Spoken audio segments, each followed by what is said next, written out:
क्या आपको पता है प्राणायाम के अभ्यास को करने का सही क्रम क्या है? यानी प्राणायाम के विभिन्न अभ्यासों में से किन अभ्यास को सबसे पहले करना चाहिए? हेलो और नमस्ते, ईश्वरी हर में आप सभी का हार्दिक स्वागत करती हूँ। मैं हूँ श्वेता। आज आप सभी के बीच लेकर आई हूँ प्राणायाम का अभ्यास। आज के सेशन में सबसे पहले हम रिकॉल करेंगे कि प्राणायाम के अभ्यास को करने के लिए किन किन बातों को ध्यान देना आवश्यक है। उसके बाद जानेंगे कि उष्मादायक प्राणायाम के अंतर्गत कौन कौन सा अभ्यास शामिल है। इन अभ्यासों को डिटेल में जानेंगे और इसकी सही विधि क्या है ये प्रैक्टिकल करके सीखेंगे। वीडियो शुरू करने से पहले एक रिक्वेस्ट है, यदि आप मुझसे पहली बार जुड़े हैं तो इस चैनल के प्लेलिस्ट में जाइए, वहाँ पे डिफरेंट वीडियोस अवेलेबल है, उसको देखिए और महत्वपूर्ण जानकारी प्राप्त कीजिए। और इसी वक्त चैनल को सब्सक्राइब कर दीजिए, बेल आइकन को प्रेस कर दीजिए ताकि आने वाले हर एक इंपॉर्टेंट वीडियोस का नोटिफिकेशन सबसे पहले आपको मिल सके। तो चलिए आज का सेशन शुरू करते हैं। प्राणायाम के अभ्यास को करने से पूर्व कुछ कुछ बातों को जानना और उसका पालन करना बहुत ही आवश्यक है। तो किन किन बातों को ध्यान में रखा जाए, एक एक करके समझने का प्रयास करते हैं। यदि आप बीमार हैं तो प्राणायाम नहीं करें, परंतु सरल अभ्यास जैसे श्वास के प्रति सजगता और शवासन की स्थिति में उदर श्वसन किए जा सकते हैं। उदर श्वसन में श्वास लेते समय पेट को गुब्बारे की तरफ फुलाते हैं और श्वास छोड़ते समय पेट अंदर की तरफ जाता है। इसका अभ्यास आराम से धीरे धीरे करना चाहिए। शवासन के अभ्यास को सीखने के लिए आप इस चैनल के प्लेलिस्ट में जाएं, वहां आपको पूरी जानकारी मिल जाएगी। अभ्यास का आदर्श समय। प्राणायाम के अभ्यास के लिए सर्वोत्तम समय प्रातःकाल है, जब शरीर तरोताजा रहता है और मन में बहुत कम विचार रहता है। यदि प्रातःकाल समय निकालना असंभव न हो तो दूसरा उत्तम समय सूर्यास्त के तुरंत बाद का है। प्रतिदिन एक समय और एक ही स्थान पर नियमित रूप से अभ्यास करने का प्रयास करना चाहिए। अभ्यास में कंटिन्यूटी सामर्थ्य और संकल्प शक्ति को बढ़ाती है, साथ ही शरीर और मन को बढ़ी हुई प्राण शक्ति को ग्रहण करने के लिए अनुकूल बनाती है। कभी शीघ्रता न करें, धीमी और स्थिर गति में अभ्यास करें और यदि न कर पाए तो हाथ पैर और मुंह तो अवश्य ही धो लेना चाहिए। और अभ्यास के आधे घंटे बाद तक स्नान नहीं करना चाहिए ताकि इस बीच शरीर का तापमान पुनः सामान्य हो जाए। वस्त्र। अभ्यास के दौरान ढीले ढाले आरामदायक वस्त्र ही धारण करने चाहिए। ठंडे मौसम में शरीर को एक चादर या कंबल से ढक लेना चाहिए। मच्छरों से बचने के लिए भी यह आवश्यक है। खाली पेट। प्रातः खाली पेट प्राणायाम का अभ्यास करें अथवा भोजन करने के कम से कम 3 से 4 घंटे बाद अभ्यास करें। पेट में भोजन रहने से मध्यपट यानी डायफ्राम और फेफड़ों पर दबाव पड़ता है, जिससे पूर्ण गहरा श्वसन करने में कठिनाई होती है। आहार। प्राणायाम के अधिकतर अभ्यासों के लिए प्रोटीन, कार्बोहाइड्रेट, वसा, विटामिन और लवण युक्त संतुलित आहार सर्वाधिक उपयुक्त है। अनाज, दाल, ताजे फल, सब्जियों के साथ आवश्यकता अनुसार थोड़ा दूध के उत्पाद लेने का परामर्श दिया जाता है। अभ्यास का स्थान। अभ्यास शांत, स्वच्छ और सुखदायक कमरे में करना चाहिए, जिसमें स्वच्छ वायु का प्रवेश हो।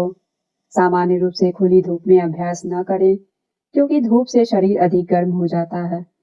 केवल उषाकालीन धूप सुहावनी और स्फूर्तिदायक होती है। तेज हवा के झोंकों या पंखे के तेज हवा में अभ्यास करने से शरीर का तापमान गड़बड़ा सकता है और ठंड लगने की संभावना रहती है।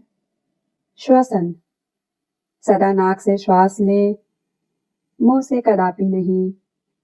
दोनों नासिका छिद्र खुले रहने चाहिए और श्वास का स्वतंत्र प्रवाह होना चाहिए।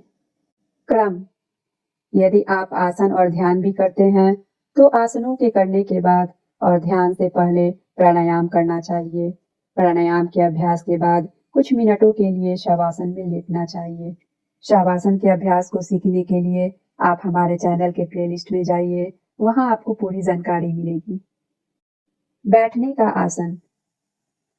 अभ्यास के दौरान अबाधित श्वसन एवं शारीरिक स्थिरता प्राप्त करने के लिए ध्यान के किसी आरामदायक स्थिर आसन में, जैसे पद्मासन, अर्ध पद्मासन, सुखासन, इन आसनों में बैठने की आवश्यकता होती है।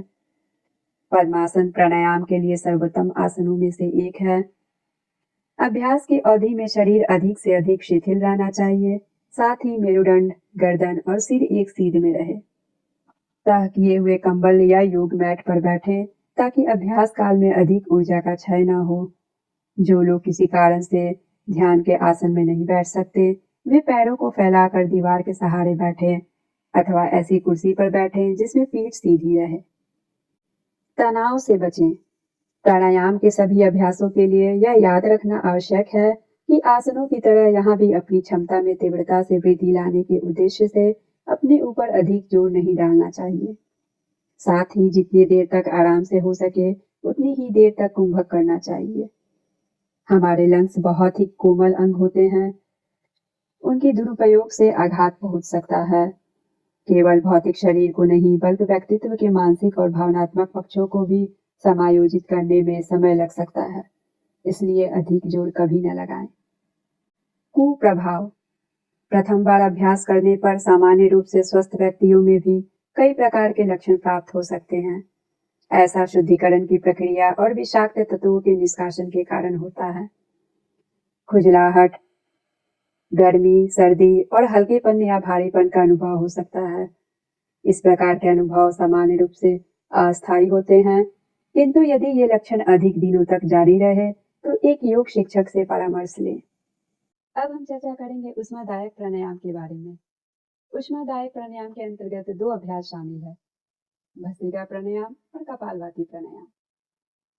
भस्त्रिका का मतलब होता है धौकनी। इस अभ्यास में श्वास की गति धौकनी की तरह हो जाता है, यानी श्वास प्रक्रिया को जल्द जल्द करना ही भस्त्रिका प्राणायाम कहलाता है। भस्त्रिका प्राणायाम का अभ्यास 4 तरह से किया जाता है। पहला है प्रारंभिक अभ्यास,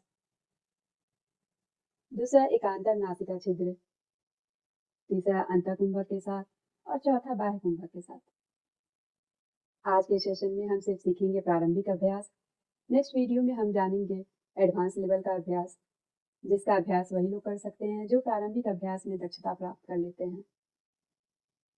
प्रारंभिक अभ्यास सभी के लिए है, चाहे वो नए अभ्यासी हो या जो पहले से करते आ रहे हैं।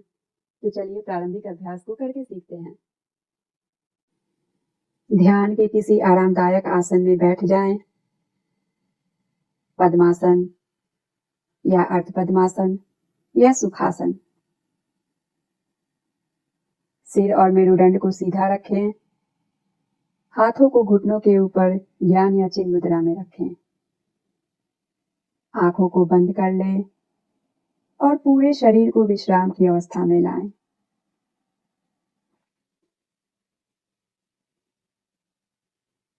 अब गहरी श्वास लें और नासिका से बलपूर्वक श्वास छोड़ें।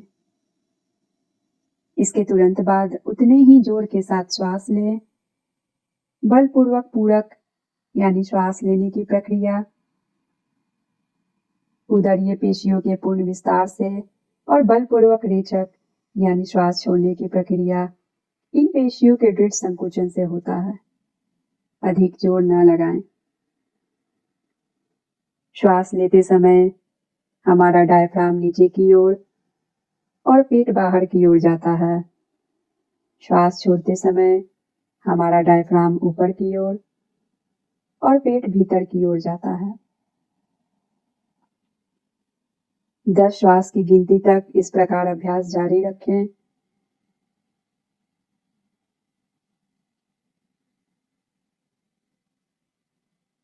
दस श्वास की गिनती तक सामान्य गति से श्वास लें और सामान्य गति से श्वास छोड़ें।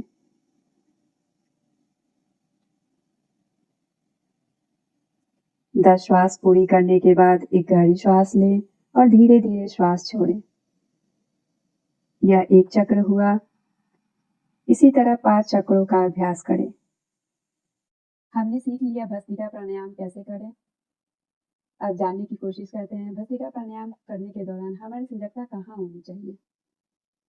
यदि शारीरिक स्तर पर बात करें तो हमारी सजगता श्वसन क्रिया और उदर यानी पेट के मूवमेंट पर होनी चाहिए, तथा आध्यात्मिक स्तर पर हमारी सजगता मणिपुर चक्र जो नाभि के ठीक पीछे मेरुदंड पर स्थित। High BP, heart disease, hernia, gastric ulcer, मिर्गी, रेटिना रिलेटेड प्रॉब्लम, ग्लूकोमा या चक्कर आने की बीमारी वाले लोगों को भस्त्रिका का अभ्यास नहीं करना चाहिए। वृद्धजनों, लंग्स डिजीज जैसे दमा और ब्रोंकाइटिस से पीड़ित व्यक्तियों और गर्भावस्था के पहले 3 महीनों में किसी विशेषज्ञ के मार्गदर्शन में ही यह अभ्यास करना चाहिए। भस्त्रिका प्राणायाम का लाभ। यह अभ्यास शरीर में जमा विषैले पदार्थों को जला देता है और त्रिदोषों, वात, पित्त और कफ को संतुलित करता है। फेफड़ों में तीव्र गति से वायु के आ जाने के कारण ब्लड में ऑक्सीजन के मिलने और CO2 के बाहर निकलने की दर में वृद्धि होती है। इस कारण चयापचय की गति बढ़ जाती है, जिससे ताप उत्पन्न होता है और शरीर से विषाक्त पदार्थ निष्कासित हो जाते हैं। डायफ्राम की तीव्र और लयपूर्ण गति से इंटरनल ऑर्गन्स का मसाज होता है, जिससे हमारा डाइजेस्टिव सिस्टम स्ट्रांग होता है। भस्त्रिका प्राणायाम ब्लड में कार्बन डाइऑक्साइड के लेवल को डिक्रीज करता है। यह अभ्यास गले की सूजन और कफ के जमाव को दूर करता है। यह नर्वस सिस्टम को स्ट्रांग बनाता है और बैलेंस करता है, जिससे ध्यान की तैयारी के लिए मानसिक शांति और एकाग्रता की प्राप्ति होती है। भस्त्रिका प्राणायाम की सावधानियां। भस्त्रिका गतिशील अभ्यास है, जिससे अधिक फिजिकल एनर्जी लॉस होता है। इसलिए लर्नर यानी नए अभ्यासियों को 1 साइकिल कंप्लीट होने के बाद थोड़ा रेस्ट कर लेना चाहिए। बहुत फास्ट ब्रीदिंग, फेस मसल्स में ऐंठन और बॉडी के बहुत अधिक हिलने डुलने से बचें।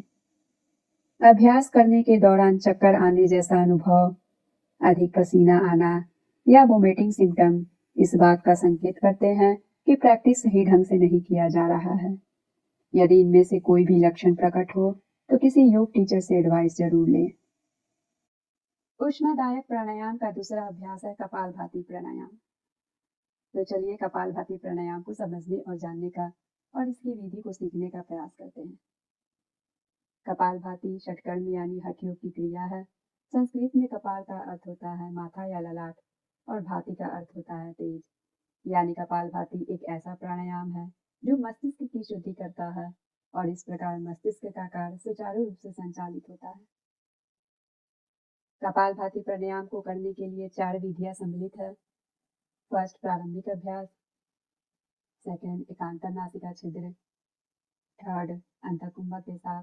और फोर्थ है बाह्य कुंभक के साथ। आज के सेशन में सिर्फ हम सीखेंगे प्रारंभिक अभ्यास। नेक्स्ट वीडियो में हम एडवांस लेवल का अभ्यास सीखेंगे और ये एडवांस लेवल का अभ्यास वही लोग कर सकते हैं जो प्रारंभिक अभ्यास में दक्षता प्राप्त कर लेते हैं, जो पहले से इसका अभ्यास करते आ रहे हैं। प्रारंभिक अभ्यास सभी के लिए है। क्या आप एक्साइटेड है कपालभाति प्राणायाम को सीखने के लिए? तो चलिए बिना देरी किए सीखना शुरू करते हैं। ध्यान के किसी आरामदायक आसन में बैठ जाएं, जैसे पद्मासन, अर्ध पद्मासन या सुखासन। सिर और मेरुदंड को सीधा रखें। हाथों को घुटनों के ऊपर ज्ञान या चिन्ह मुद्रा में रखें। आंखों को बंद कर लें और पूरे शरीर को विश्राम की अवस्था में लाएं। अब श्वास के प्रति सजग हो जाएं।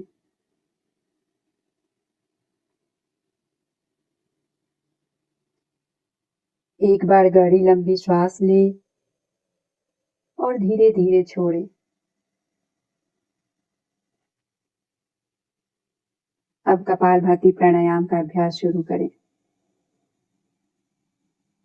एक बार गहरी लंबी श्वास लें और 20 बार रेचक करें, यानी श्वास छोड़ें।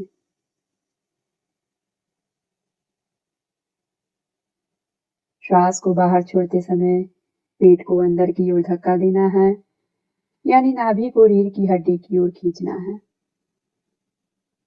उतना ही बल लगाएं जितना सहजता से लग जाए। ध्यान रखें कि श्वास लेना नहीं है, क्योंकि इस क्रिया में श्वास स्वतः ही अंदर चली जाती है। 20 बार लगातार रेचक करने के बाद एक चक्र पूरा होता है। एक चक्र पूरा करने के बाद एक लंबी गहरी श्वास लें और धीरे धीरे छोड़ें। इसके बाद दूसरा चक्र शुरू करें।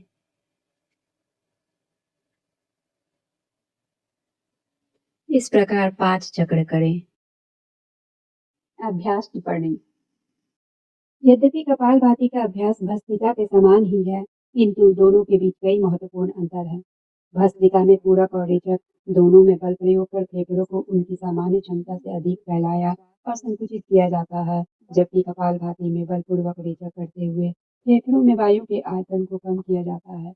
इस अभ्यास में पूरक बिना प्रयास के होता है, जो फेफड़ों में वायु के स्तर को उसके सामान्य स्तर पर वापस ले आता है। कपालभाति में श्वसन विधि सामान्य श्वसन विधि के विपरीत होती है, जिसमें प्रयास के साथ श्वास ली जाती है और बिना प्रयास के श्वास छोड़ी जाती है। तंत्रिका तंत्र पर इसका गहन प्रभाव पड़ता है। श्वास प्रक्रिया यानी ब्रीदिंग प्रोसेस। ध्यान रहे कि पेट से फास्ट ब्रीदिंग हो। हमारा कंधा और चेहरा बिल्कुल रिलैक्स रहना चाहिए। नए अभ्यासी कुछ साइकिल्स के बीच कुछ समान श्वसन यानी नॉर्मल ब्रीदिंग कर सकते हैं। धीरे धीरे श्वास प्रश्वास की संख्या को 20 से बढ़ाकर 50 तक ले जाया जा सकता है। कुछ अभ्यासी जो प्रतिदिन यह अभ्यास करते आ रहे हैं, वे एक साइकिल में 60 से 100 श्वास तक बढ़ा सकते हैं। कपालभाति प्राणायाम की कुछ सीमाएं हैं जिन्हें जानना बहुत ही आवश्यक है।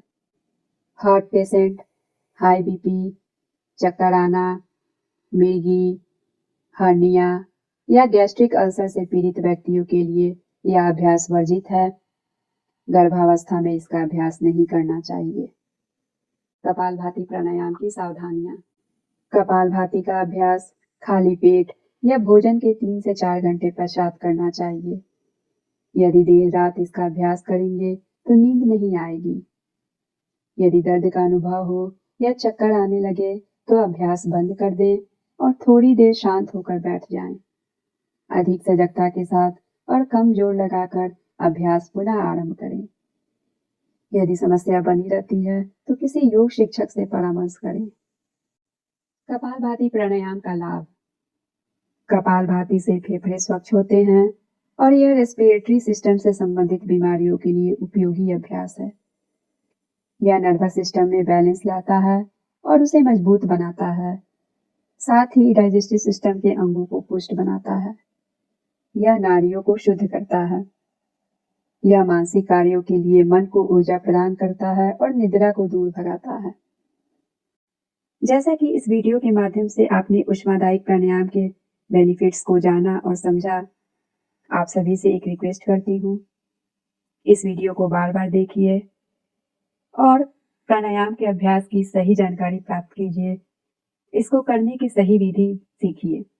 इसके बाद प्राणायाम का अभ्यास प्रतिदिन कीजिए और स्वस्थ रहिए। तो ये था ऊष्मादायिक प्राणायाम का अभ्यास। आई होप आप सभी को पूरी जानकारी प्राप्त हुई है, आपने कुछ नया सीखा है और प्राणायाम के अभ्यास को करने की सही जानकारी प्राप्त हुई है। तो इस वीडियो को जल्द अपने फ्रेंड्स, फैमिली, कलीग्स, रिलेटिव्स को शेयर करें ताकि उन्हें भी सही तरीके से प्राणायाम को करने का जानकारी प्राप्त हो और वे भी सही तरीके से करके अपने को स्वस्थ रख सकें। यदि इस वीडियो में कोई वैल्यू मिली है, आपने कुछ सीखा है, तो प्लीज़ वीडियो को लाइक करें, कमेंट करें, शेयर करें और चैनल को इसी वक्त सब्सक्राइब कर दें ताकि आने वाले हर एक इम्पॉर्टेंट वीडियोस का नोटिफिकेशन सबसे पहले आपको मिल सके। आप योग के अभ्यास को प्रैक्टिकल करके सीखें, इसकी सही जानकारी प्राप्त कर सकें। एडवांस लेवल के अभ्यास को सिखाने के लिए मैं बहुत ज़्यादा एक्साइटेड हूँ। क्या आप भी एक्साइटेड हैं? यदि है तो प्लीज़ संडे का वेट करें। तब तक के लिए आप सभी से विदा लेती हूँ। धन्यवाद।